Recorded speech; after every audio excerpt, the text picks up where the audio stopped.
ಯಲ್ಲಾಪುರ ತಾಲೂಕಿನ ಮಂಚಿಕೇರಿ ಸಮೀಪದ ಯಡಳಿಯ ಎಂಕೆ ಭಟ್ ಅವರ ಮನೆಯಂಗಳದಲ್ಲಿ ಗುರುವಾರ ರಾತ್ರಿ ಚಿರತೆಯೊಂದು ಹೊಂಚು ಹಾಕಿ ನಾಯಿಯನ್ನು ಹೊತ್ತೊಯ್ದಿದೆ. ಚಿರತೆ ನಾಯಿಯನ್ನು ಹಿಡಿದು ಹೊತ್ತೊಯ್ಯುವ ದೃಶ್ಯ ಸಿಸಿ ಕ್ಯಾಮೆರಾದಲ್ಲಿ ಸೆರೆಯಾಗಿದ್ದು, ಕಾಡಿನಲ್ಲಿ ಇರಬೇಕಾದ ಪ್ರಾಣಿಗಳು ಮನೆ ಅಂಗಳದಲ್ಲಿ ಕಾಣಿಸಿಕೊಳ್ಳುವುದು ಎಲ್ಲರಲ್ಲಿ ಭಯವನ್ನು ಮೂಡಿಸಿದೆ.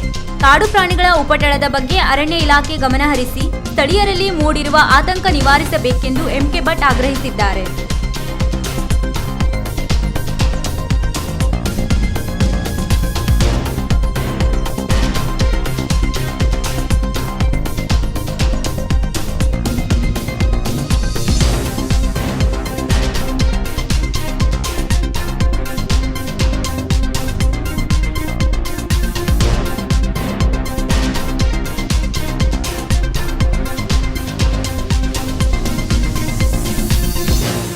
ವೀಕ್ಷಕ ಮಹಾಪ್ರಭುಗಳೇ, ನಮ್ಮ ಚಾನಲ್ ಅನ್ನು ಸಬ್ಸ್ಕ್ರೈಬ್ ಮಾಡಿ, ಶೇರ್ ಮಾಡಿ, ಪ್ರೋತ್ಸಾಹಿಸಿ.